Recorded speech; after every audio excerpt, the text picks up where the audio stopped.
See the pressure there. The big political question is whether President Trump and Leader McConnell will go nuclear and end the filibuster to slam Gorsuch through. There's a new article by two Senate veterans, a Democrat and a Republican, arguing against that tack, hands off the filibuster. Now, one of those is back with us from the show here, Brian Darling, a former aide to Senator Rand Paul, and we're adding the ACLU's Faiz Shakir, a former senior aide to Senator Harry Reid. Now, Faiz, because you're the new one, I'll have you start us out. What would be good about saving the filibuster here?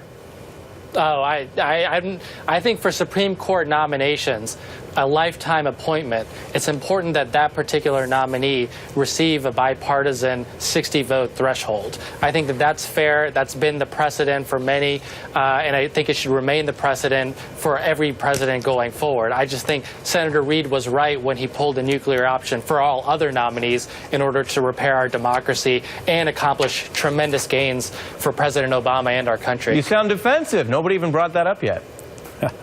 Yeah, I think it was the right thing to do. I know it's going to come up, so I'm saying that it was the right thing to do. All right, I know how this works. Brian, let me read from your article and give you a chance to weigh in. You make an interesting point here, and one that some people might be surprised to hear from a Rand Paul aide if they're making certain assumptions, but you write the filibuster, by slowing the process and giving a bit of power to the minority party, ensures important changes get serious consideration. It forces cooperation, and from our own experience, you and Jim Manley write, we can attest that it works. Explain.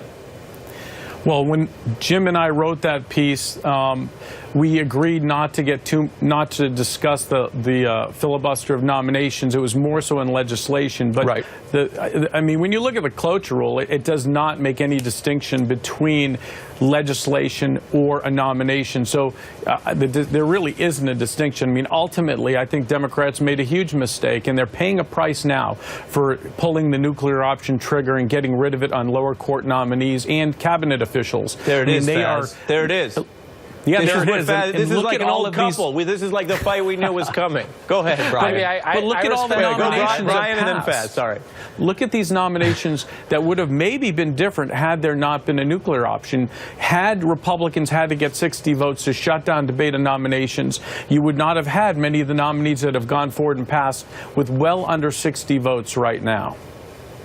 So I think that a president deserves to have his own team. When we pulled the nuclear option under Reid, we got approximately 100 judges confirmed. We remade the federal judiciary. It's a tremendous accomplishment for President Obama. And I think if you remember, you know, President Obama was dealt historic obstruction by Republicans. And I think Senator Reid was right to say we need to repair our democracy, pull the nuclear option, allow a president to pick his team. It accomplished a great amount. Now, I think you have some people who I think shouldn't be in the positions that they deserve to be in. However, it was Donald Trump who's responsible for choosing these unqualified people and putting them into positions where they shouldn't be. And I think it's up to the Republicans, all of whom have voted for him. They own this problem now. There's no reason why Democrats should have to vote for any of them because of the nuclear option. So let's look a little bit, though, at the legislative piece and the leverage here. Because, Brian, you used to work for Rand Paul, who used the Senate to make certain points and put pressure on issues that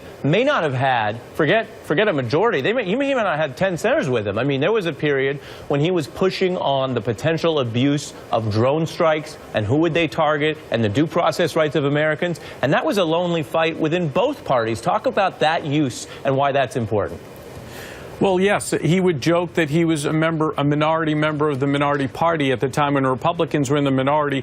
He was not even the majority faction of the Republican Party, so the only way he could bring issues to the forefront would be to filibuster. And we've seen 3 significant filibusters in the past few years, and uses of the filibuster that were proper. Chris Murphy filibustered for gun control just recently, just as recently as last year. He had 2 in 2013 with Rand Paul and Ted Cruz, who filibustered to slow government spending to put a focus on Obamacare. Now, those are all legitimate uses of the filibuster. The problem, I think, becomes is if you get rid of the filibuster, you're going to get rid of the rights of the minority, the rights of individual senators, and we're going to become more monarchical in a sense. We'll become more top-down, where your leadership and your president will have far more power than average members, and you can forget about Rand Paul and backbenchers like Bernie Sanders, for that matter, because they'll be much less important. It'll be all about leadership, what leadership wants to do, and that will sideline most members. And that's not the way that our founders put together this republic. So, Faiz, go ahead. I just want to remind you of a stat. Before President Obama came into power, there were 68 nominees, 69, who were filibustered, right? 69 presidential nominees. Under President Obama, it was 79. Literally, so you had more than half of the total of nominees who had been filibustered just under President Obama alone. And that's why the nuclear option had to be done, because people were taking them hostage for political ends. And so let me take this segment hostage for a second and push you forward, because I get your point defending Reid. But when you look now to the Senate and what the Democrats are trying to do in the minority, Faiz, you worked for Minority Leader Reid. What is your parliamentary advice over how they can use the legislative filibuster or holds or other things in what is a Republican-dominated era in Washington? Well, the Merrick Garland example reigns supreme now. There's no reason to rush, certainly Judge Gorsuch's nomination. This should be taken with as much slow, thoughtful, careful study as is possible. And so I would urge the Judiciary Committee members to ensure that they exercise every right to slow down the hearings, to have multiple hearings over multiple days, to get answers to every possible question. Because if the Republicans now want to yell and scream about rushing this process, they have no leg to stand on given their treatment of Garland. So I think Schumer's taking the right posture. Slow it down. Hey, Brian, you get the bonus, which is the last word if you keep it short. Well, I would advise the Republican leadership to use the rules to steamroll Democrats by forcing a talking filibuster. The filibuster is about speaking, not about saying I'm going to object. Let's make them actually sit down on the Senate floor and speak until they collapse. A Jimmy Stewart, Mr. Smith goes to Washington-style filibuster. Or Rihanna, talk that talk. Brian Darling and Faiz Shakir, thank you both. Hope you'll come back. Yes, thank you, Ari. Thank you. And speak.